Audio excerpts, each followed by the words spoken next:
and welcome to Two Words Wolves Pod. I'm Ryan Eichten, and with me tonight is Leo Sun. Leo, how you doing? I'm doing okay. Had a couple days. Well, not a couple days. It feels like it's been a couple days. It's only been one day since the end of the Lynx season, which we'll talk about a little bit. But it's been interesting. Excited for the Wolves, but then again, on the women's side of it, a little bit down. Yeah, the end of the Lynx season, still trying to grapple with it, but I guess happy that the Wolves are back for a distraction from that. But I think that's where we'll start with. We'll start with the Lynx and kind of head to media day today. But yeah, the Lynx season basically imploded since you and I last did a pod. We had Jim on a week ago on Monday, and they were up 1-0 against Phoenix. They were up 20 points in the third quarter of Game 2, and it all came crashing down. Basically, in the span of 6 quarters, their season went from title favorites to more or less over. They just completely, utterly blew Game 2. Were up 20, let go of the rope, and were never able to claw it back. They had just multiple, not just blowing a 20-point lead, but then they had a 5-point lead with under a minute left and couldn't inbound the ball on a 5-second call and gave up an open 3 to tie the game. And then Game 3, they were as sloppy as they were in the second quarter, pretty much, or they were as sloppy in Game 3 as they were in the second half of Game 2. They end up blowing the game. Fee gets hurt. They put up a fight in Game 4, but ultimately they choked that game away too. All 3 games they end up losing the series were winnable. It fell over once Fee got hurt, but I don't know.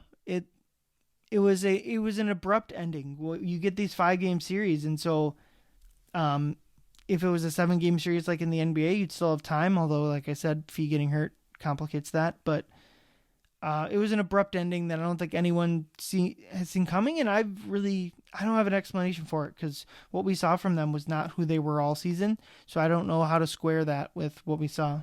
What do you got with the end of the Lynx?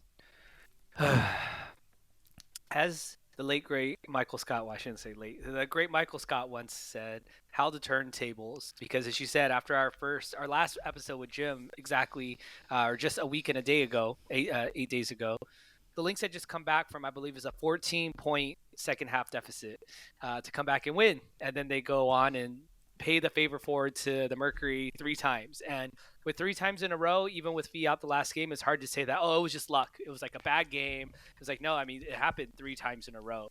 And like you said, it's really upsetting to me because they're sad for me because you and I have watched the Lynx all season, especially this team. They've been super resilient. If anything, they've been nothing but clutch in the fourth quarter like they showed against, the first round against Valkyries and then in Game 1 against Mercury. And then they do this, and so many people who are only tuning into the Lynx now are like, well, this team, they're just not clutch.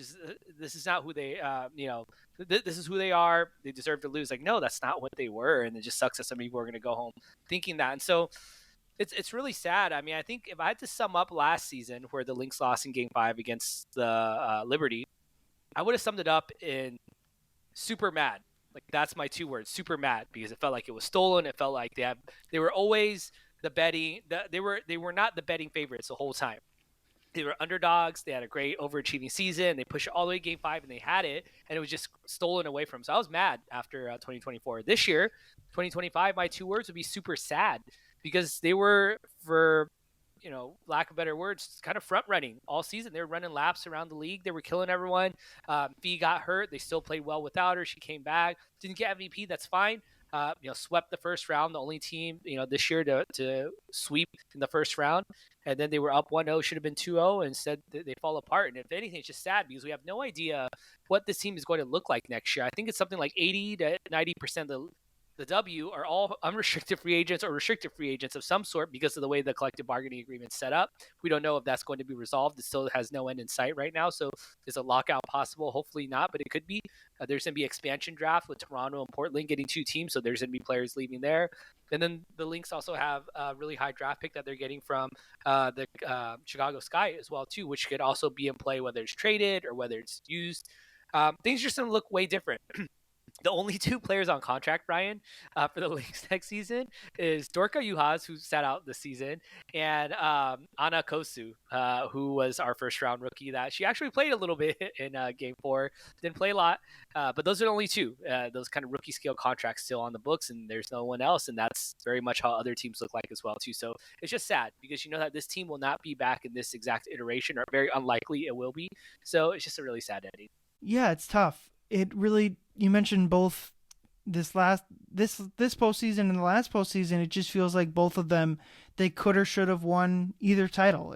It's one of those things where you're gonna look back and be like, how did that team was so awesome? How did they not win either championship? And obviously the league and the officiating is a big storyline. This series, I'm not especially sure that the officiating was the reason they lost, and I don't even think that's necessarily why Cheryl was so adamant about bringing that up and talking about it, and she ended up getting suspended for it. Obviously, the finals were far more, I thought, officiated that played a role in the actual outcome of the game. But it's just tough that you had this great team. Certainly this year, you just destroyed everyone basically until the start of August, even when Fee was hurt and she comes back and you're still winning. And I don't know how to explain it, because like you mentioned, a lot of people on social media will give you the shortcomings of this team, and like it's fair, like they didn't rebound well, or this player wasn't good enough, and that's fair. And my comeback is always like, then why didn't that show up in the regular season? Why were none of these issues bigger that caused them to not, they were dominant. They're in the history of both men's and women's basketball, like this is likely going to be an outlier in terms of just like teams that finish first in both offensive and defense by this wide a margin always make the finals, and they almost always win it. And so I would love to come up here and blame the officiating but it's like most of it was they just blew it. They just didn't play well enough. And that's sobering, and I don't know. My gut reaction is just to run it back. You mentioned just everyone being a free agent plays a role in that it might just not be feasible. In the CBA, is there even going to be a season? I would guess so, but that's going to be a dogfight. This was the one to get. Maybe not. Maybe Vegas will just end up rolling. I feel like if the Lynx were healthy and playing like they were even a couple months ago, you would really like your chance. Like the title was wide open. They weren't able to get it done. I wonder if Fee was never really fully healthy back from her injury. Alana Smith certainly was playing like an injured player. The inconsistencies of Courtney Williams' games kind of showed up in the worst times and the best times, because she was awesome in the first game of the Phoenix series. So yeah, I don't know what they do. Like I said, my gut reaction would be you were the best team in the WNBA. You should try your best to retain that team, but also I don't know how to square that with what happened in the postseason. I really don't. And if someone wants to try to explain it, good luck. Yeah, it's super unfortunate. We'll see. There's going to be a long time before the Lynx start up again. They have a longer off season than they did last season, obviously losing the second round, but with the chapter closing, it opens up another chapter. And as Ryan mentioned, we have, as we're recording today on Monday, the Wolves had their media day, as well as most of the other NBA teams as well too. And with media day, we get to start thinking about all the what ifs, but in the other sense, what if the Wolves outplay expectations of Vegas or talking heads? And Ryan was able to attend in person at Media Day today and was able to chat, ask questions, talk to some people, behind the scenes type of stuff. So I'm really excited to hear, Ryan, what was your experience like at Media Day, and what were some of the themes that you heard from, from the coaches, the front office, and the players? Yeah, it's a good time out at Media Day. It's always kind of like everything. To me, a lot of what gets said gets taken with a grain of salt, especially when you're talking about, oh, this player's in the best shape of their life. They've done this in the summer. And no reason to not believe everything people say, but like Josh Minot was someone that last summer was pointed at as had a great summer, and he ended up not having a great season. So it's always interesting to start with this stuff and to try to parse out like what makes sense. But It's always good to just be in the building and get to talk to people about how they feel about the team, both on the record and kind of behind the scenes as well, like you said. But yeah, I kind of listed out some of the main talking points that I felt like were important or were a theme throughout the day. The first one I put down is this was a summer of continuity for the Wolves. They retained 7 of their top 8 players. Obviously, Nikhil leaves in the offseason, but everyone's back. And that's all well and good. Alan Horton, who we should mention, will be joining Jim Pete for when Grady is not doing the Wolves games. Alan will be doing the television broadcast for Jim Pete. Both of those guys were there today. He tweeted out a stat that the Wolves started 17-4 2 seasons ago, and they finished 17-4 this last year. And so that's like a nice little like carryover of the last time the Wolves retained this much talent. That's pretty cool. They went on this run, so kind of hoping for that again. But yeah, the other point of it was just like they had a lot of guys in the gym all summer, especially like the trio of Ant, Jayden, and Nas. Those guys were in this gym together a lot. Jaylen Clark mentioned that he was there as well, and there was a point in the summer where naturally, I think it was during Ant's China trip, and Nas went back to New York, and Jayden was somewhere else, and he went off to California. But it felt like they would all come back and really get in the gym together. I came away just feeling like, I think it's always been a talking point, like the continuity, but I just got a real sense that they feel like a lot of the things that plagued them last year are not going to plague them this year in the regular season. And I think that's what we all hope for, that the playoff sample size, especially short of the Western Conference Finals, is what we see from this team. What I know you listened in to as much as you could of Media Day. What was your sense in terms of continuity from what you heard? Yeah, that seemed to be the buzzword. It was said in a couple other pods. I know I listened to a couple of Dane's pods, and they talked about continuity, and that was brought up as well during the questioning, as you could say. And it was really interesting to hear about like the continuity part of it, because there's so many different senses that you could talk about continuity in this. One of the things that I heard from Mike Conley during his presser was he talked about, all the trash talking that was going on during like the summer runs. They were getting each other's faces and really getting into it. And, that's a lot of where it starts. I mean, Ant kind of echoed that when they played these 5-on-5 runs during the summer. I mean, that's, that camaraderie. I mean, that's what's starting during the off season, like camaraderie and building a team chemistry. He said that, that doesn't start from the All-Star break or after. That doesn't start during preseason. That should be starting in the off season. So he's really kind of taking that to task and to put into action. Mike Conley also talked about this is one of his first summers in a while that he had a normal off-season of preparation. He said that felt like a breath of fresh air, that he could shoot a basketball. Again, maybe he was being a little hyperbolic in it, but it was kind of interesting to hear that. I mean, maybe Mike was a little bit more banged up than we remember after their 2024 run. And it was good to hear that. And I think when I think the most about continuity, I do think about like the chemistry piece of it. And so this is kind of my little rant about it, is that Ant, Nas, and Jayden were all asked about their brotherhood. The three of them being, quote unquote, like that young core that's still young. They kind of all laughed about it. It's like, yeah, I'm still young, but it's like, no, they're not the young guys anymore now. But that they're super confident as a group. They're confident in knowing who they are as individuals. They're confident in knowing how to play with each other as teammates, and they're confident in what they could do because they've seen themselves go to 2 straight conference finals. And when Ant was asked about how's that going to help with the chemistry on the court in the beginning of the season, he said it's like a cheat code. While other teams are figuring it out, whether it's Rockets or even the Nuggets or whether other maybe any team other than maybe the Thunder, they're going to take some time kind of figuring out the chemistry with their new starters and new pieces. And the Wolves aren't. They're going to know what they are. They're going to be ready to go. It's like a cheat code. And so to me, honestly, Ryan, I feel like with brotherhood and like chemistry and friendship, I think friendship is the new super team. Like it's been talked about. I think I mentioned it before in a pod a year ago, but is that like having a team that really gets together seems more important than ever now, because like the talent is so high.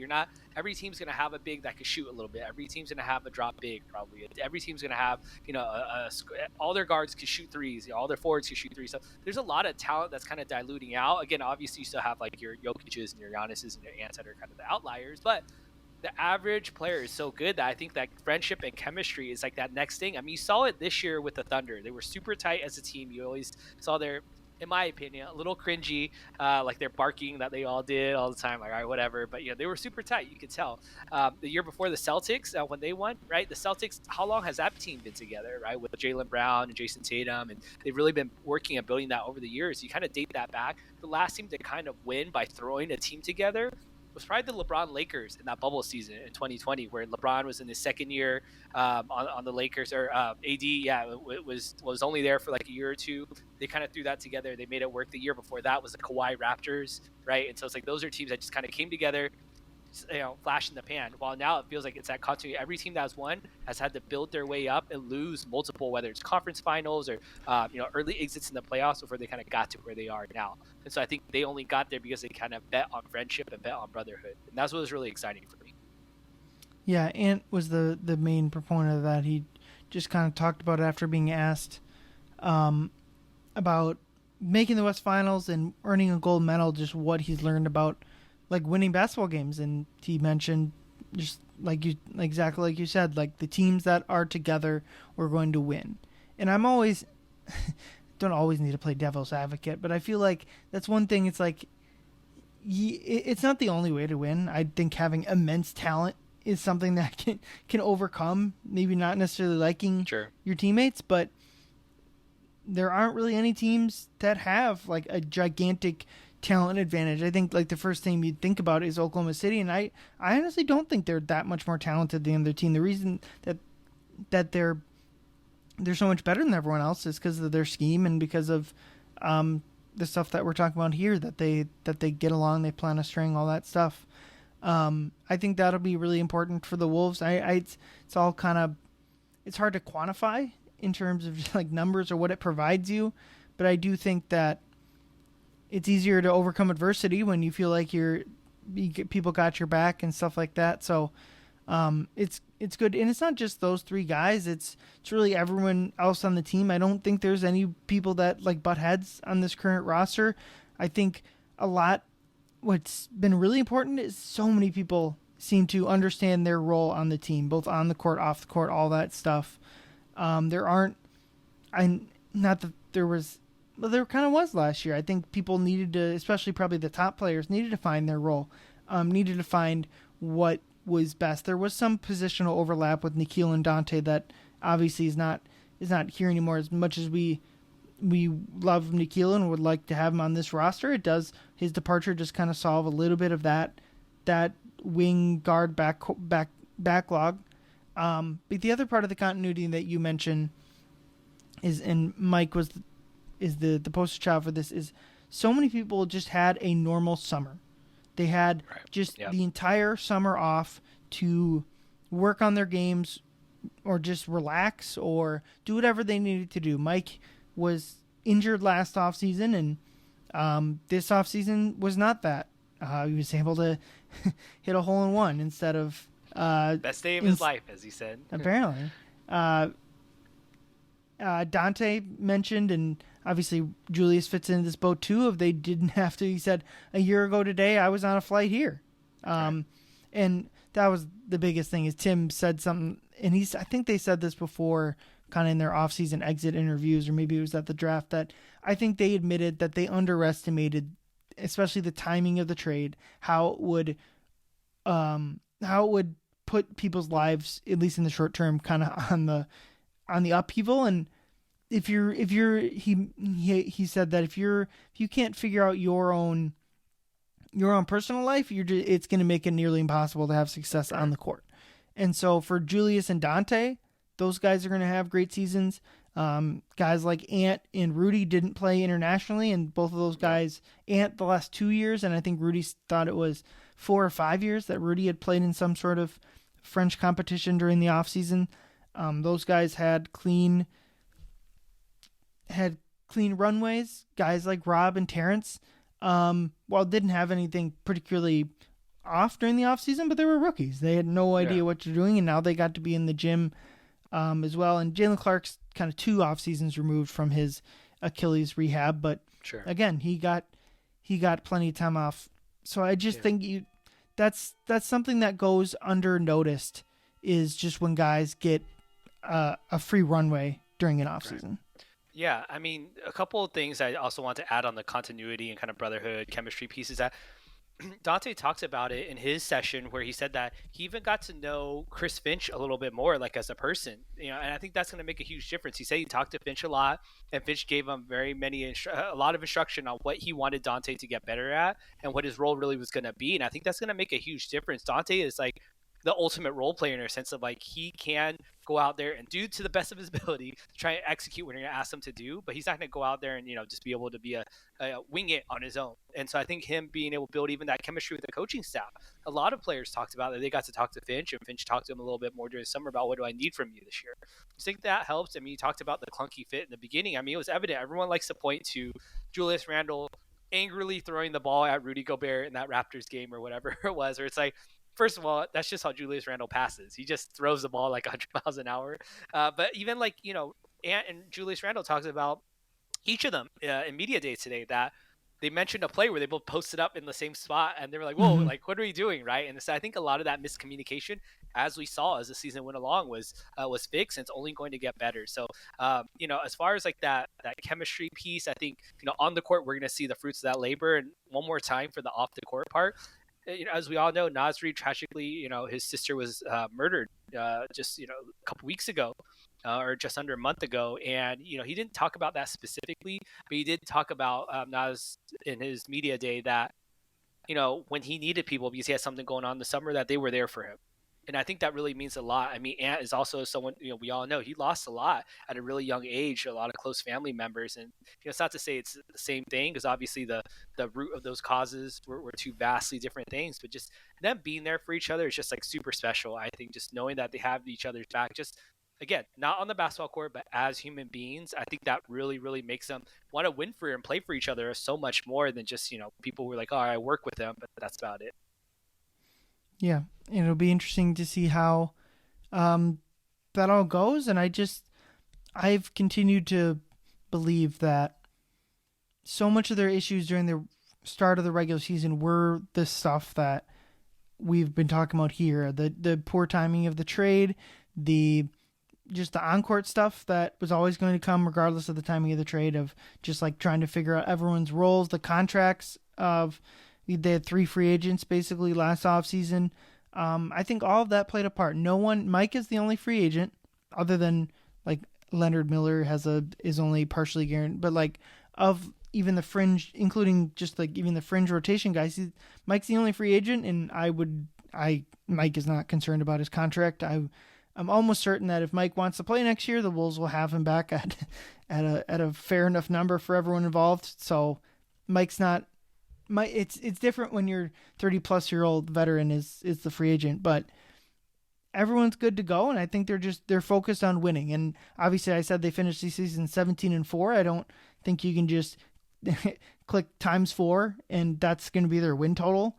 But I do think that like they project to be a 50-plus win team, and the fun of the season will be, to me, is obviously crap can happen and they could not fulfill 50-plus wins, but like the fun of it can be, are we going to be low 50s and kind of be similar to what they were last year? And it probably is, if they're low 50s, a step behind OKC and Denver, or are we going to be in the high 50s and really be pushing for a championship, or at least a darn good shot at one? But that you're not going to figure that out on media day. That's right. Kind of that's the fun of the season. Yeah, that's funny though, right?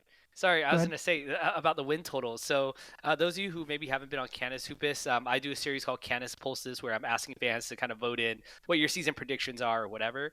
And I swear Ryan and I are in lockstep in that I did not go back and like tell him what my win total prediction was. But I went through the votes already today, Ryan, and I saw yours. We both predicted the Wolves at 53 wins. Exactly. And we both predicted them to be the number 3 seed, I believe is what we both put in there. So I think you and I, we're in lockstep. I mean, I think we're a believer in the continuity and we believe it. And I swear this is not a setup. Ryan and I just happen to be thinking on, I think, similar wavelengths about this.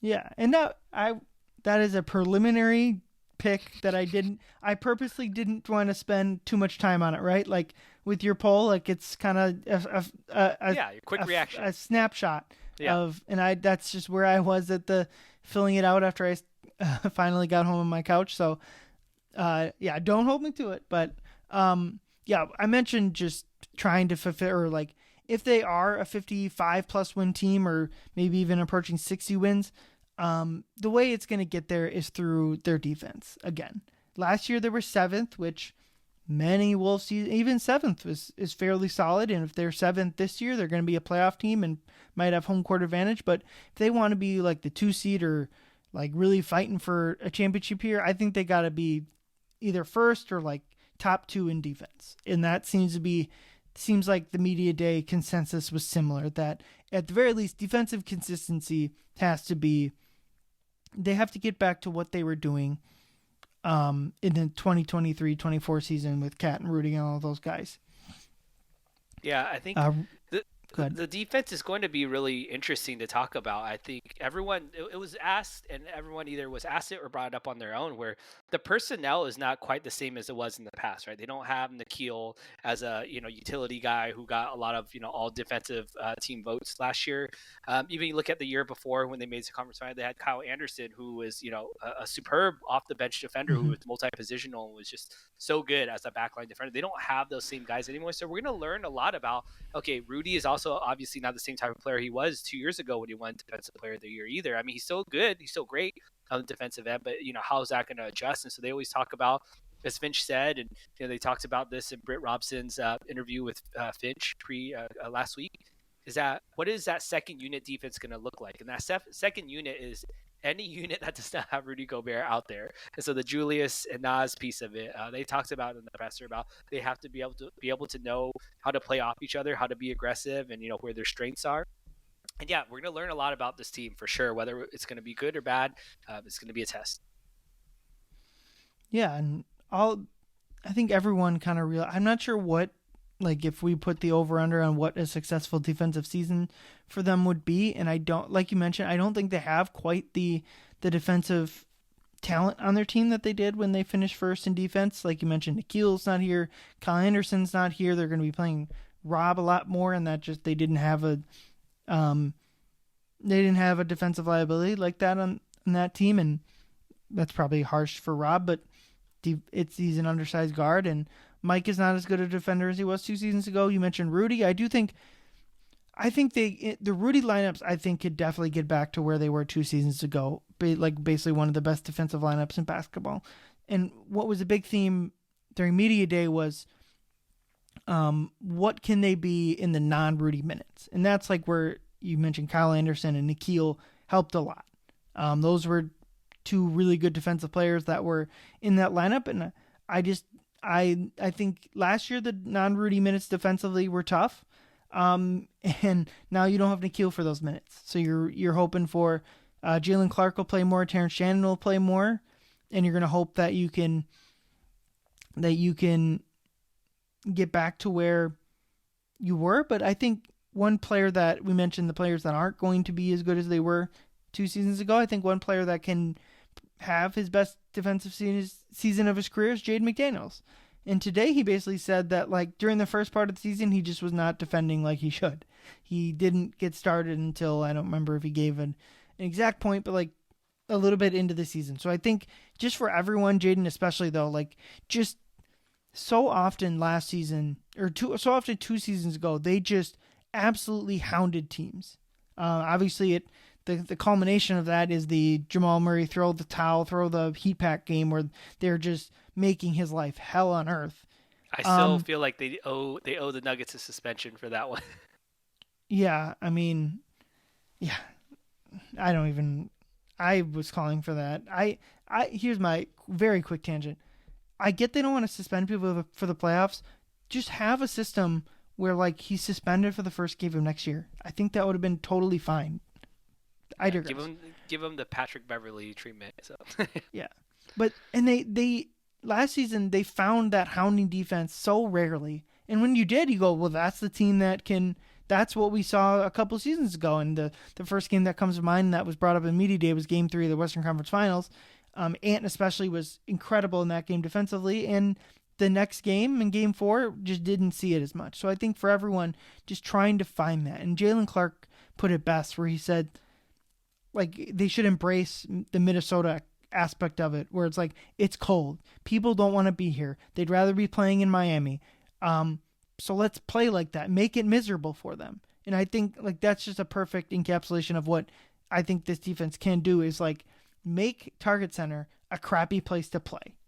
Yeah. Make Target Center like just teams dread. Oh, we gotta go to Minnesota in January. It's gonna be cold. Jaylen and Rudy are gonna be up guarding me, and it's just gonna be off. Like that is what I hope that they can get back to, and whatever best version of this team is going to include kind of getting back to that version of the Wolves. Yeah. So to quote Jaylen Clark exactly, he said, "I want us to make it really, really hard." Pause. So he's kind of acknowledging that little innuendo there. But yeah, Jaylen Clark, we'll talk about him a little bit more later too. But I really loved his media availability. If you have a chance, definitely watch it. He has kind of a Anthony Edwards-esque, like, hey, I'm just going to say what I'm thinking and like be just really open and honest about it. I think it was Dane that asked him about like, hey, a lot of players who are, offensive minded spent this offseason honing their skills in certain ways. And he asked Jaylen, like, well, how can you work on point of attack defense in the offseason? How do you do that? How do you improve that? And he said, a lot of work. He played a lot of one-on-one with Anthony Edwards. And obviously anytime you're playing against one of the best offensive players in the NBA and have access to him he said playing one-on-ones basically every morning when they start around 7 a.m. That was a hell of a way to wake up in the morning, is to get, try not to get fried by Ant. But he did say that setting point of attack defense is, tough, because in this league, it seems like they give so much leeway for players to push off with their off hands. And he's like, I'm not going to name no names, but there's some players that you just can't even touch. And we all know who he's talking about, recent finals MVP. But it was kind of entertaining to hear him talk about that. But he also talks about how he studies a lot of defensive backs, a lot of quarterbacks in football, which he's like, I know it sounds kind of weird, but he studies about how they use their hips and how he studies routes, how to cut off angles. I thought that was a really, really kind of unique answer, and just kind of provides a little bit of insight when you think about how does Jaylen Clark steal the ball so much off inbounds or in the backcourt or, jumping passing lanes, because he studies this. And so I really hope, and he seems to really understand, like, he has a path to play if he can hit a respectable clip, but also play really locked down defense. You talked about Jaden McDaniels as well, too. Happy belated birthday. By the time you're hearing this, his birthday was yesterday, which, by the way, Ryan, did you know Jaden McDaniels is the same birthday as Kevin Durant? I did not know that. Did not know that. Yeah, that's a lot of wingspan on one day there. They're separated by 12 years, I believe, exactly.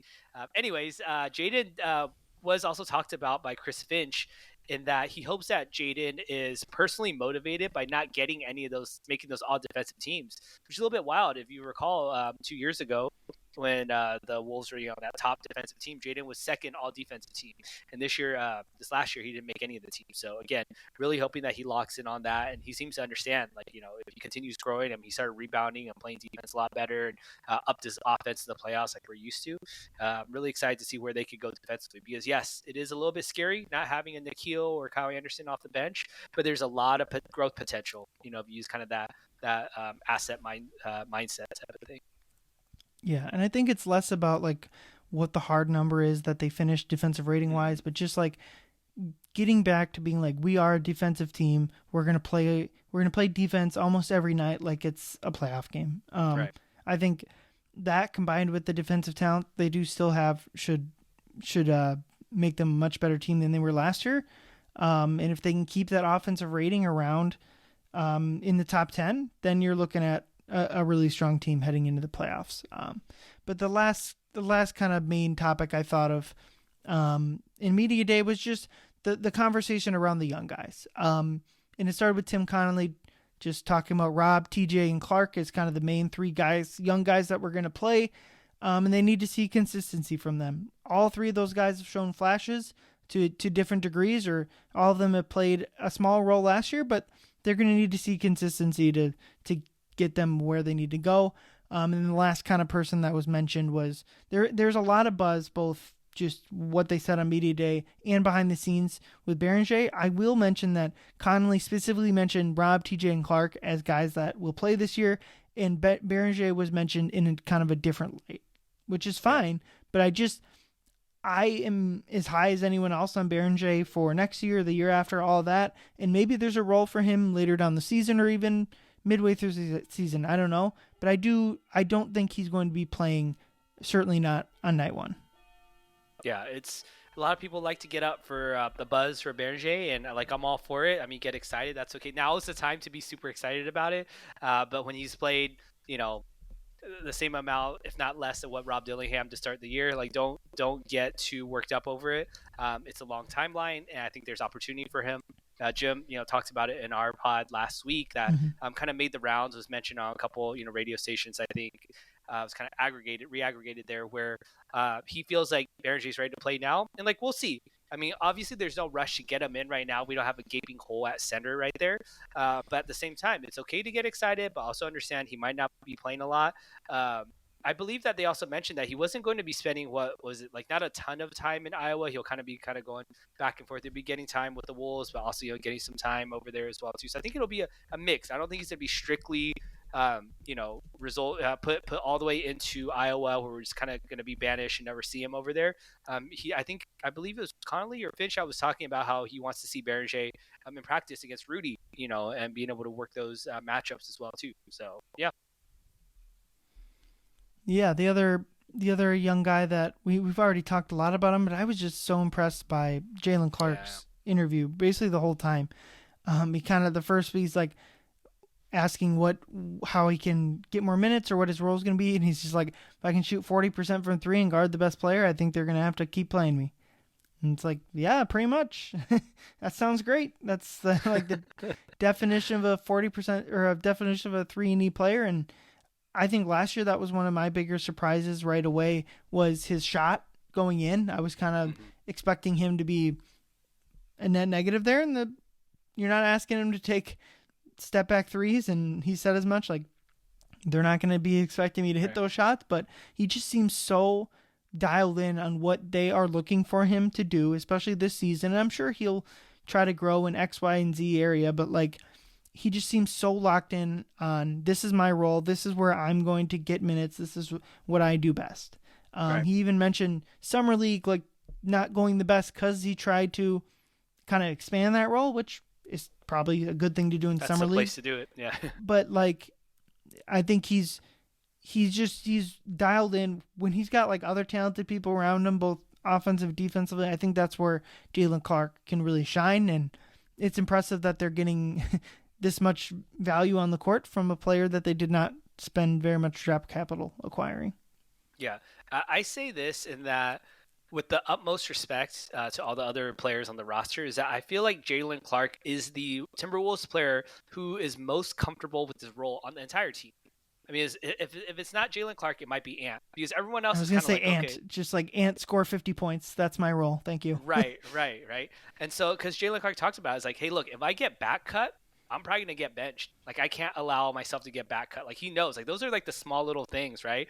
And he did talk about when he was running with, the Wolves and pickup over summer, that he learned, I became excellent at cutting off the ball, and players are looking for me because they know that's what my role is. That's what I'm going to be doing. And so he seems to really understand it. And again, just his self-awareness, I think, is really, really good. And he's, continuing to say that, I can't just be satisfied with just, doing the bare minimum. He has to continue to, not get knocked down and kind of get sent back to the bench. And so he's still hungry for his role. He says, I'm not expecting myself to get a ton of minutes. It's a new season. I got to start all over again. Last season doesn't mean anything. I got to do it again this year. And so I'm really excited to see kind of where he goes. And in Jaylen's own words, he looked huge. Pause. He looked like he's been working out. He's got muscle watch going on. He is a strong looking young man. And again, it's just funny. I'll never forget. I think it was Ant that was talking about. Who was it? Malik Monk, I think he says, after a Kings game, where Malik was like, man, why'd you guys take that who's that big buff guy? Why'd you guys take him off me? That dude was harassing me. I think that that's that type of effect that Jaylen Clark has, where it's just gosh, he's just so physical, aggressive, and really smart about the way that he plays. So yeah, I'm excited for him as well too. Yeah, and I already mentioned it, but I really enjoyed his interview. We mentioned it earlier, but his stuff with the defensive backs in football, and what I think really translates well there is he mentioned playing one-on-one with Ant, and if you're going to oversell, he knows if Ant goes left, he's going to try to get to the step back. So if I just overplay that, he'll just dribble right around me and score.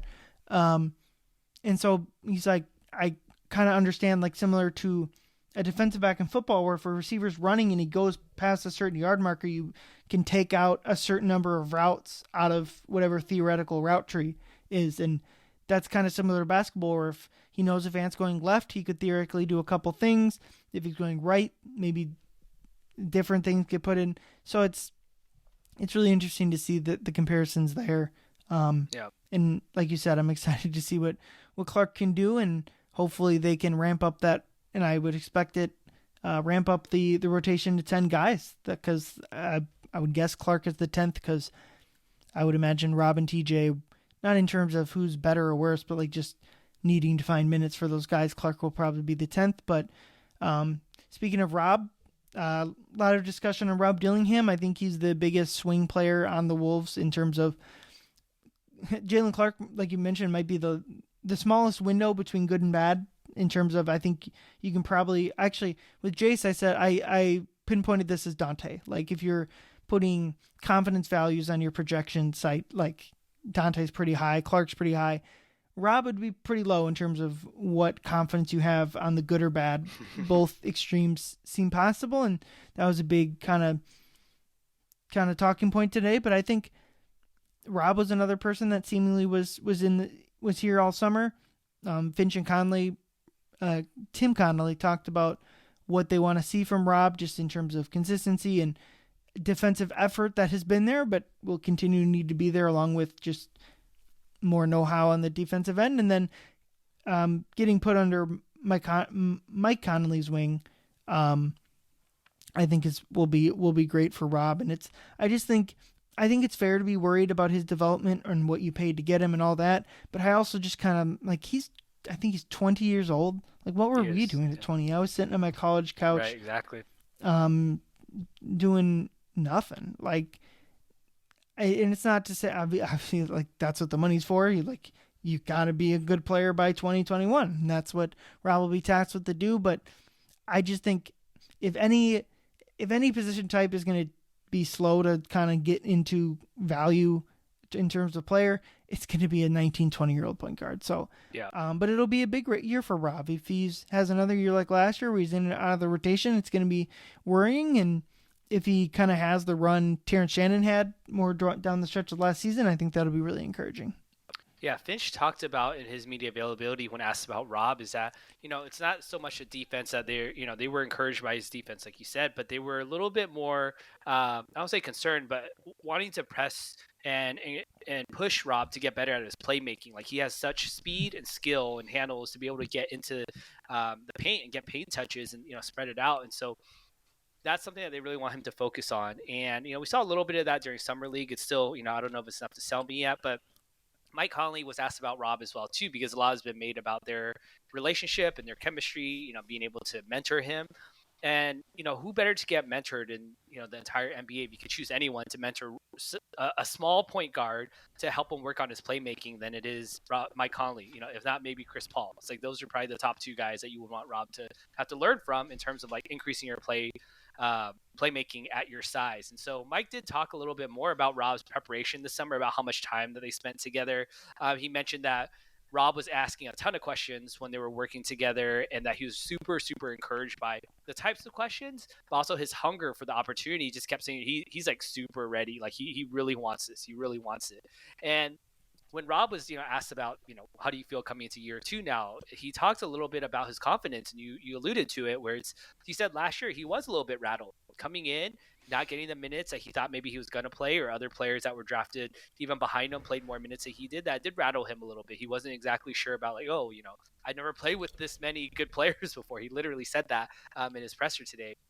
And it's like you said, if you could, any of you listeners, think back to when you were 19, 20 and think about like what you were doing maybe during your first year of college or your first year at like a job or whatever, right?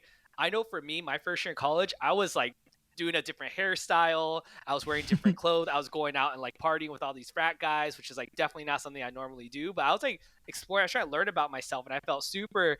I don't know if you want to say insecure, but definitely not confident in myself and kind of who it was. It took me that kind of trial and error to learn to kind of get humble. Like, all right, you know what? This is not my scene. I kind of found out who I was. I ended up, working in the dorms and doing different things, finding jobs on campus, and that kind of became my niche. And my second, third, and fourth year was so much more smooth because I finally felt comfortable being like, you know what? I don't have to go out and do these things or dress a certain way that I don't want to anymore. And so I think it's the same thing for Rob, which, yes, again, he's 20 years old. He's getting paid millions of dollars. Yes. But at the same time, like, he is learning. I think that's natural. You can't expect that just to happen in 1 year. Not everyone's Anthony Edwards, so they come in, they're just super confident and able to pull off the things that other players just can't do at that age. So yeah, I am like cautiously optimistic. I feel you, Ryan, in that, like, I'm not the most confident in Rob, turning into his best case scenario, but we'll see. He's definitely going to have the opportunity. I think Finch and Conley are on the same page about it. I feel like intentionally did not go out and sign a, Malcolm Brogdon or pick up a Jordan Clarkson or someone else like that on the fringes to come in and, potentially take minutes. Or it's like, no, Rob, like, you're going to have to do it. You're the only other, one of one point guards out there. I mean, sure, yes, Ant could play some, duties. Dante could play some duties there, but really it's got to be Rob, who's the other only listed point guard on the roster. Yeah, I guess the last person that is probably point guard is Bones Highland, but that's kind of the type of player. And Bones even said it during his, like, he knows he's not really going to play very much on this team, and so that's different from like a Brogdon type, where I think the goal for that type of player is to have a great season and get back onto the market where they can get a better contract than they're at, where I think Bones is at a different point in his career, so that similar to like Luka Garza, where, well, up until now, where it's like he was good for his role, he was good at kind of coming off the bench when he needed to, but now that he's in a point in his career where he's trying to earn a better contract, he's kind of gone from the Bones type to the Malcolm Brogdon type. Like, he needs to spread his wings, and so that's kind of where the Bones make sense of it all. And you mentioned, like, Ant will have the ball a lot, Julius will have the ball a lot, Dante can play a little point guard. Like,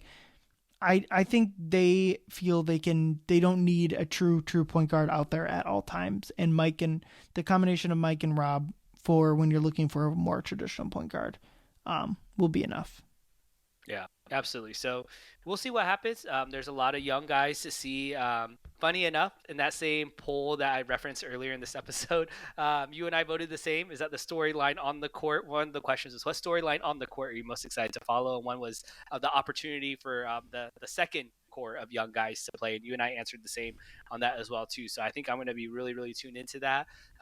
I'm one of those sickos who I'll be really tuned into the Iowa Wolves as well, too. So I will provide occasional Rocco Zikarsky updates and Tristan Newton updates for you.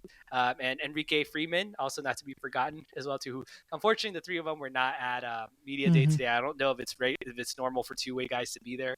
But I'm excited. Yeah, even as young as you can get. All right, that sounds out of context. The young players they have, no matter what team they're playing for, I'm excited about. Yeah. All right. I see you in our sheet here. You put some random notes, just kind of fun thing from media day. What stood out to you as I'm in terms gonna of fire fun? off a couple of these random notes. Yeah, so those of you again who don't want to spend the hour to kind of listen to all of them, Ant was asked, is there a player that he really misses playing with or having on the team, on the court and off the court? And he mentioned two guys I did not expect to mention. He mentioned Jared Vanderbilt and he mentioned Josh Okogie, which they just overlap just briefly a little bit in their time together. It's just funny because they're two on the court very similar type of archetypes in a sense where they're like all gas, no breaks, like defensive players, which very, very limited offensive abilities. But he just said that he really misses those two, specifically Vando. Vando is still out, I believe, in Los Angeles, toiling away right now. He's unfortunately had to deal with a lot of injuries, but that was interesting. Another thing that I also heard was Bones Highland said that Tim Connolly listened to him rap.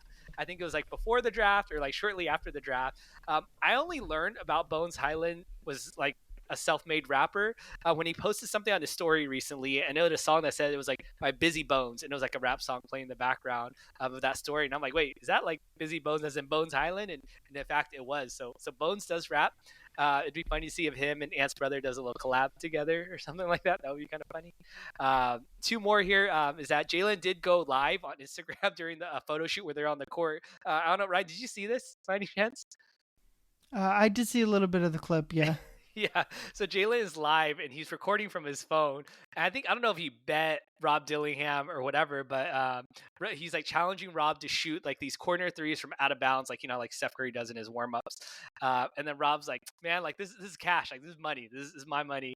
And he like breaks it pretty bad. And then Jaylen just keeps like talking trash to him the whole time. He's like, oh, that's way off. That's way off. And I think Rob missed like 3 or 4 in a row, which is, again, some people are like going too far with it. We're like, oh my God, Rob's not ready. Where it's like, dude, they're like messing around in a photo shoot. I don't think this is like prime Rob's like jump shot ability there. But that was kind of funny. And the last one, Ant was asked about his trip to China during the summer to promote his Adidas new release of his AE2s that were out. And he said there was a fan that gave him this traditional Chinese opera mask.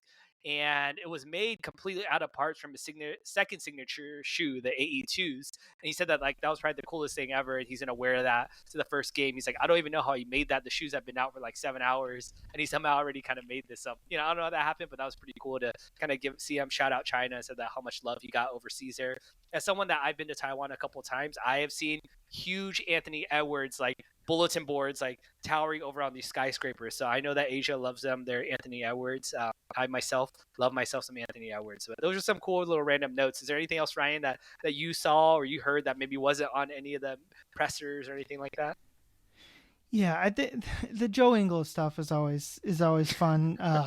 So many so many little interactions you have with them. Basically, anytime the media walks by him into the locker room or wherever, he'll just go, "Fuck the media." Obviously kidding. I'm not talking about you, Ryan. It's not you. Well, actually, one time he looks at me and goes, "And you in particular," and points at me. So, oh man, wrong. Yeah, so maybe a tinge of truth, maybe not. Obviously, what'd you do to him, Ryan? What'd you do to him? I don't know.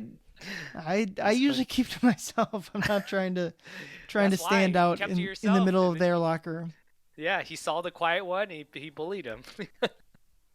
I get that is probably true. It's you pick on the little guy, but that's right. Yeah, basically he walks in and I just knew it was going to be. So he walks in, he looks at John Krasinski and calls him little fella. How you doing, little fella? And then he goes to Chris Hine. He's like, oh, I don't know if Chris sent him or sent his Ant book. And he said, well, why don't you write a book about me? And then he said something like, well, I don't even want to be here. That's funny. So just immediate classic Joe Ingles stuff. A fun cover. And he did talk about his deciding to come back. I believe his family's still in Orlando because of the school system down there, and that's been tough, but all of them made the decision collectively, obviously, for him to return. And he's another player that other than inbounds, I think he knows he's not going to play much, but I think he's a little bit of a Rudy whisperer. I think they like that they have a good relationship, and he can kind of talk to Rudy and be on Rudy's side, which hasn't always, he even mentioned Rudy hasn't always had a lot of teammates that they're on his side. And I think he tells people like it is without just being a total dick about it. Like, I think he can level people and tell them what they need to do, what they're not doing, all that stuff. So I think a lot of us were surprised when they took on Joe Ingles again, but just having him up there and knowing that they already have, like we mentioned, 10 guys that want to be in the rotation, and even another couple that you wouldn't feel the worst if they played spot minutes here and there. It makes sense to me why they would welcome Ingles back. Yeah, I would read a book about Joe Ingles. I feel like he's a man that has a lot of stories to tell, but if not only just for the mystery of it, but I know he played overseas with Ricky Rubio before both of them came to the NBA back in the day. So just for those stories, I'd want to tune in for sure. But a little factoid in case you didn't know, at one point you talk about, Rudy maybe doesn't have a ton of people in his camp or in his corner all the time, but did you know that Rudy Gobert's best friend on the team a couple of seasons ago was Matt Ryan? That was a relationship. Yeah, that was a relationship that was there. So that was kind of funny. I was not covering the team in the capacity that I do now, so that relationship that eluded me, I guess. He's Joe Ingles, the new Ryan Kelly. Or not Ryan Kelly. Whoa, that's a real throwback. No, Matt Ryan. Yeah, and not not former Falcons quarterback Matt Ryan. Yeah.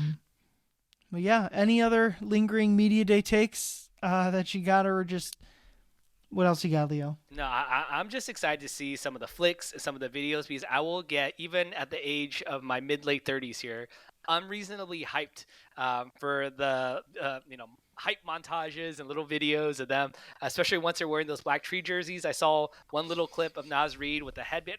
Naz Reid had a headband. That was the thing. But, Naz Reid wearing the black throwbacks, the black T-shirt on it, with the old court on it. I'm going to get so hyped on that. Like, that is a way for me to, like, spend my money recklessly on some things I probably do not need to be buying. Like Mitchell and Ness is going to put out some jacket or some hat. I mean, I need that. I need that this year. I'm excited to see kind of how those turn out. I think the Wolves PR team and marketing team has done a really good job rolling a lot of that content out there. I'm not going to say anything about Kevin Garnett or jersey retirements yet because, I don't want to jinx anything. But, if that does happen, I'm really excited to see kind of how they roll that out as well. Yeah, I will say what's interesting is so they're wearing the Black Tree jerseys in the court 21 times at home this season, and that's a number that's important to obviously the aforementioned KG. That seems like either they're just a total coincidence or the opposite of a coincidence. But we'll finish out this pod with our 2 words as we always do. Mine is "it's here." We'll use the contraction to make it 2 words. Media day today, like we said, and the first preseason game is on Saturday against the Nuggets in San Diego.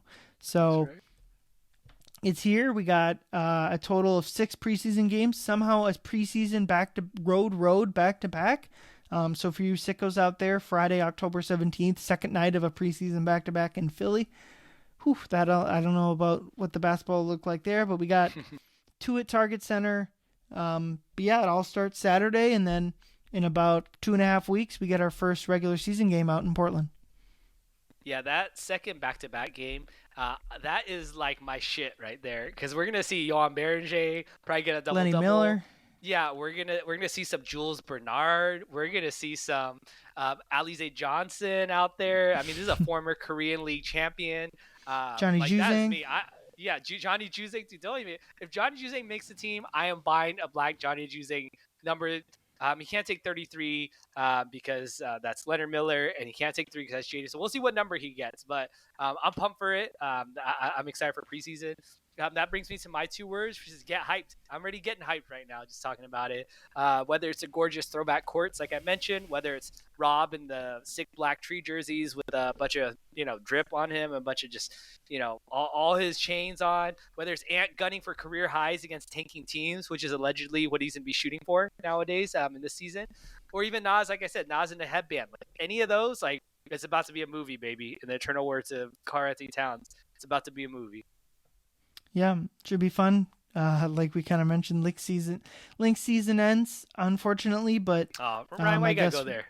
we get the Timberwolves to kind of distract us from the end of that. But yeah, for Leo and Ryan, thanks for everyone for listening. I got a very special guest coming in the second half of this week, but sometime after that Saturday, preseason game, Leo and I will be on to break it all down. But yeah, for Leo, I'm Ryan. Thank you everyone for listening. Get home and drive safe. Go Wolves. Ayoo!